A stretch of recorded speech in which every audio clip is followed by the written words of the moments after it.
Good morning student.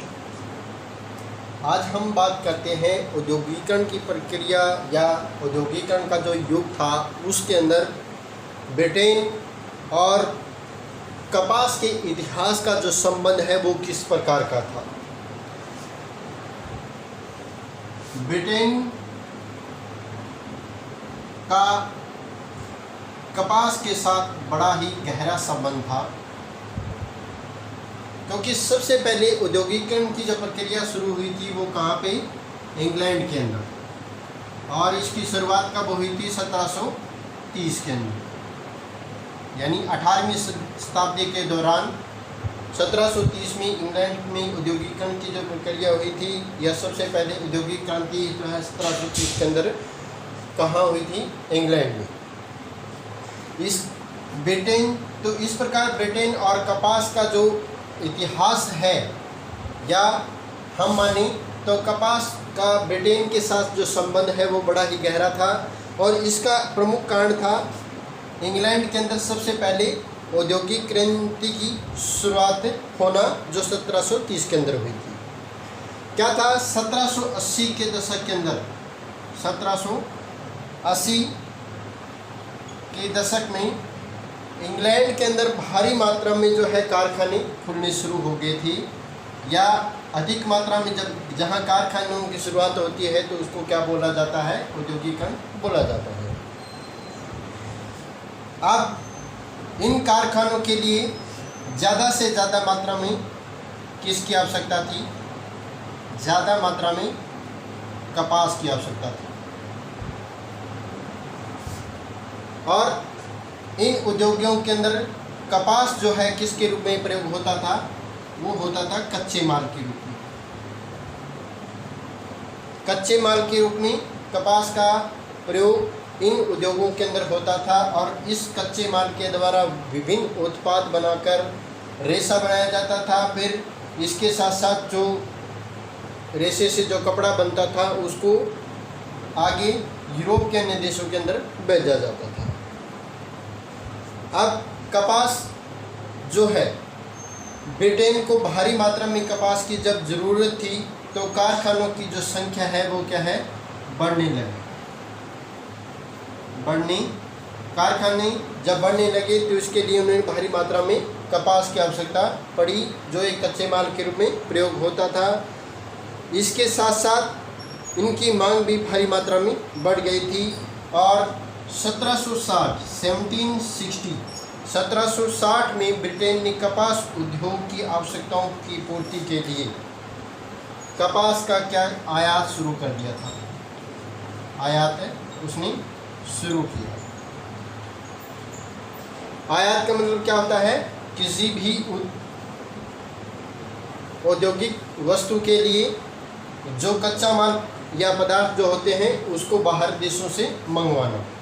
तो इसकी जो शुरुआत है वो 1760 के अंदर हुई थी। 1760 में उसने बाहर से कपास का जो आयात करना शुरू कर दिया था, और 1787 में यह आयात जो है बढ़कर कितना हो गया था, 220 लाख पाउंड।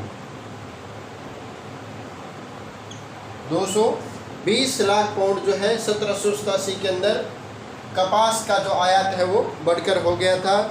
और इससे पहले 1760 के दशक में जो कपास 1760 के अंदर कपास की जो आवश्यकता थी वो कितनी थी, 25 लाख पाउंड थी उस समय। लेकिन धीरे जब औद्योगिक क्रांति के कारण कारखानों की संख्या जैसे जैसे बढ़ने लगी, 1787 के अंदर ये बढ़कर कितना हो गया, इसकी ज़रूरत के लिए 220 लाख टन पर पहुंच गई थी। और 1840 के दशक तक, 1840 तक इसकी जो डिमांड थी ब्रिटेन में औद्योगिकरण की प्रक्रिया के कारण काफ़ी बढ़ने लगी, और 1840 के अंदर औद्योगिकरण का जो पहला चरण था वो सबसे बड़ा उद्योग, बड़े उद्योग के रूप में ये स्थापित हो गया था। तो ये थी इंग्लैंड की या ब्रिटेन की कपास के साथ जो संबंध थे या कपास के साथ उसका जो इतिहास था वो किस प्रकार रहा था। अब हम बात करते हैं प्रथम विश्व युद्ध के दौरान। प्रथम विश्व युद्ध में भारत में जो औद्योगिक उत्पादन था वो किस प्रकार बढ़ा था। प्रथम विश्व युद्ध के दौरान एक ऐसी स्थिति पैदा हुई थी जिसे एक नया रूप कहा गया था। जिस परिस्थितियों का नया रूप कहा जाना, इसके लिए क्या है, ब्रिटिश कारखाने सेना की, ब्रिटिश जो कारखाने थे वो सेना की आवश्यकताओं की पूर्ति नहीं कर पा रहे थे। सेना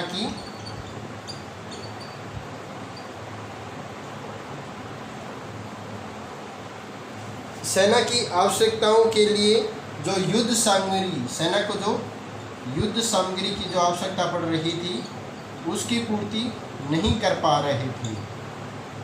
इसलिए भारत के मैनचेस्टर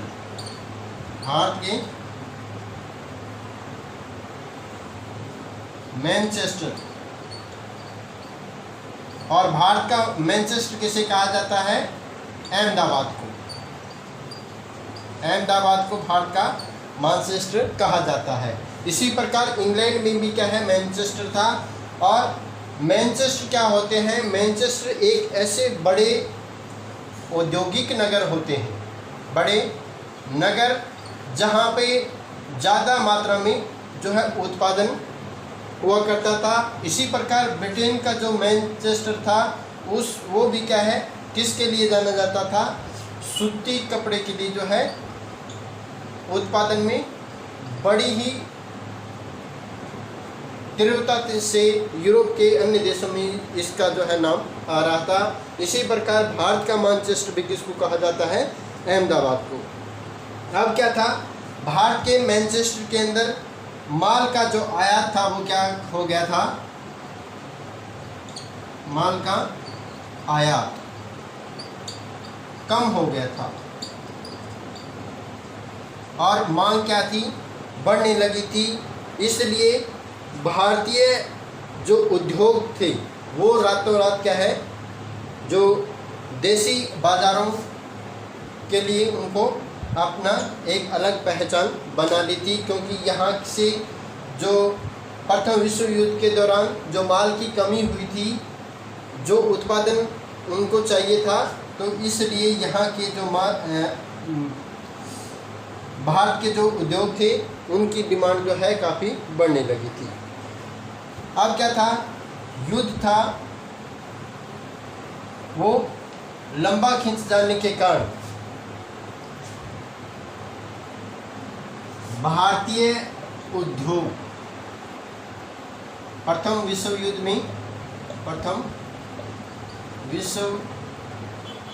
युद्ध के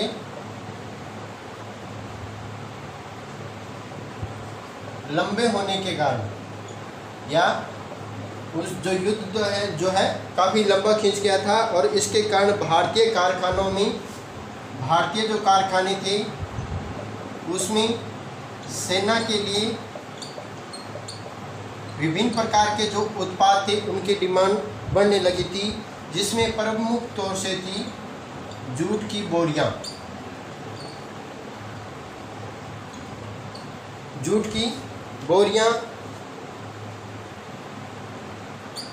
वर्दी के कपड़े और टेंट और चमड़े के जूते।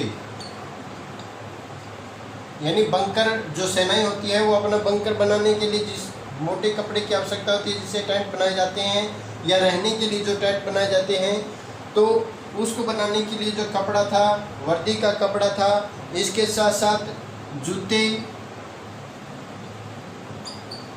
और घोड़े और जो खच्चर होते हैं, जो बोझा ढोने के ये घुड़सवारी के लिए सेना के काम आता था। खच्चर जो है अधिकतर जिसका प्रयोग बाहर ढोने के लिए किया जाता था, या माल जो है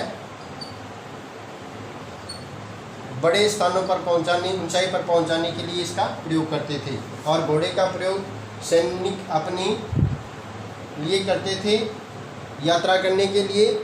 तो इसके जो जीन होते हैं, इसके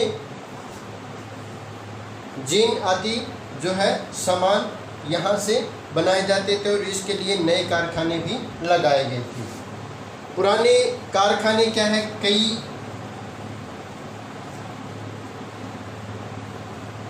शिफ्टों में चलते थे। पुराने जो कारखाने थे, पुराने कारखाने कई शिफ्टों में चलने लगे थे।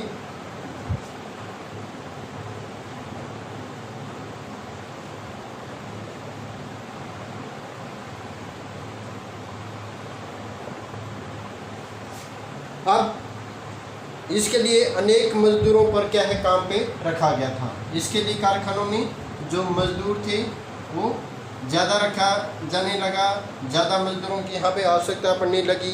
प्रत्येक मजदूर को अब पहले से अधिक समय तक काम करना पड़ता था।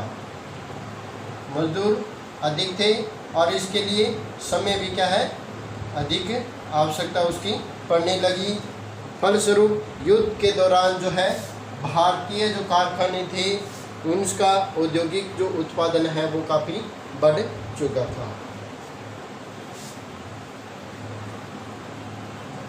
तो ये थे प्रथम विश्व के युद्ध के दौरान भारत के अंदर जो औद्योगिक उत्पादन है वो किस प्रकार बढ़ा था। इसके बाद में हम चर्चा करेंगे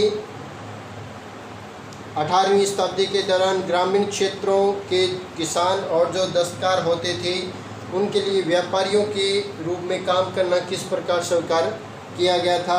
इसके साथ साथ बाज़ार में श्रम की अधिकता का मजदूरी पर किस प्रकार का प्रभाव पड़ा, इसकी चर्चा हम नेक्स्ट वीडियो में करेंगे।